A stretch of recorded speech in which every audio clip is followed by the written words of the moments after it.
be 5 words that summarize your back-to-back title runs.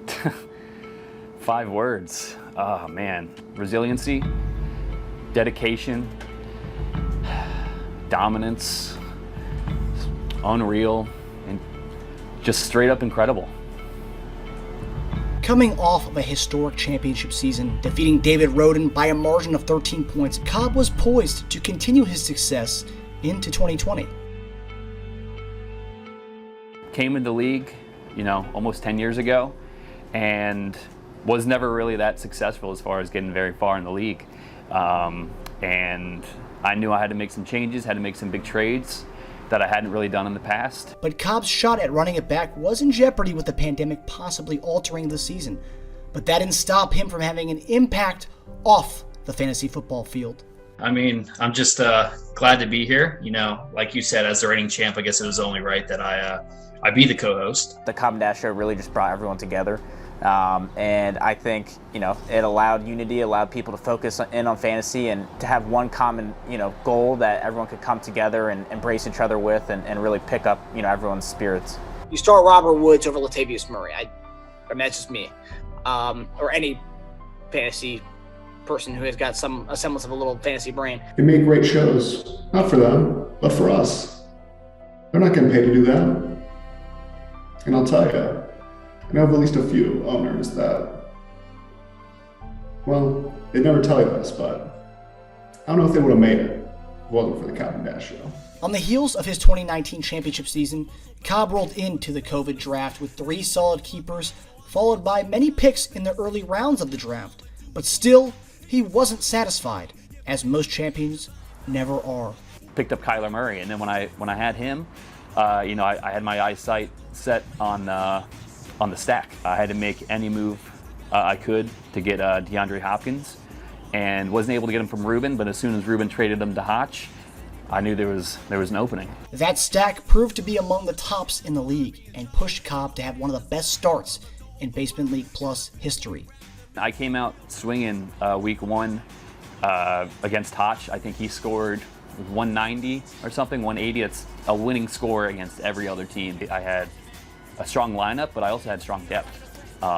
So I knew we had a shot, and I didn't realize how dominant the rest of the season was going to go for me. Just really loading up on high-level talent and just making moves in general to acquire more picks, to just load up, top-heavy as possible. I think Cobb kind of showed how, paved the way of how it's going to be done, and I think, the league will never look back.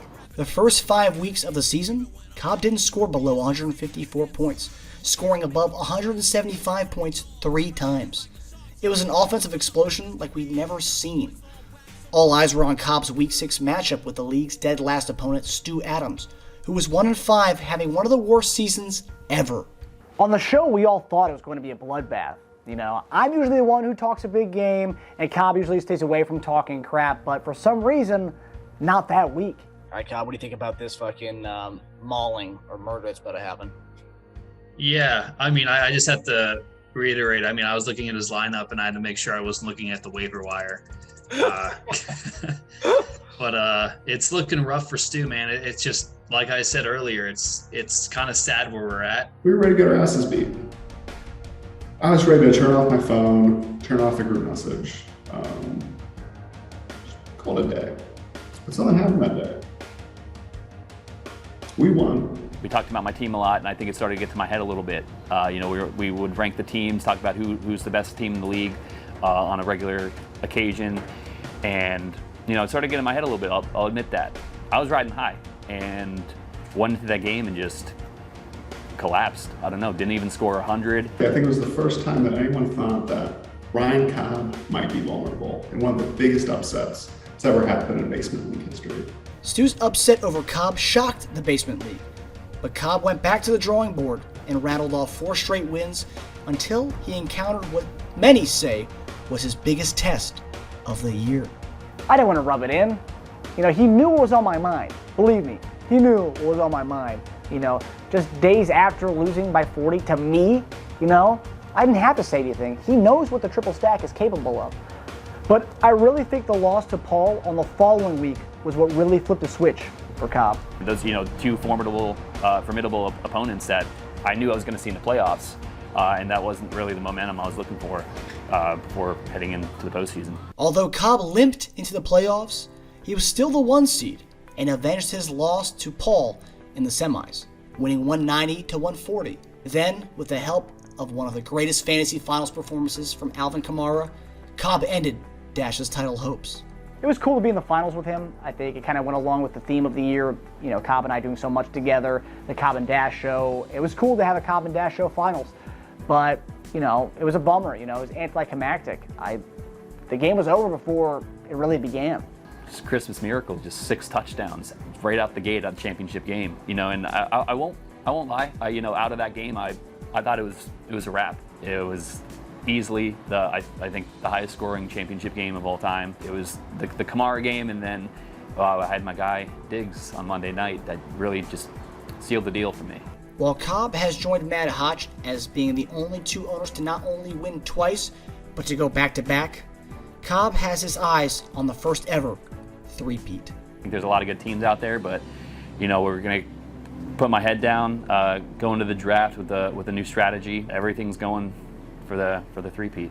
Will there ever be a three-peat? I think eventually there will be. I think he's got a good shot to be in that championship game. Oh yeah, he'll definitely three-peat. He might even four-peat. He could potentially five-peat, to be quite honest with you. I just don't see the guy losing ever again. Cobb wins 3 times in a row. Something wrong with this league. I'm probably out of here. I can't be in a league where Cobb's won it 3 times in a row. So I'll be rooting for my squad, but I'll tell you, I'll be rooting for the other 10 as we look to take down Ryan Cobb this year. It's got to end.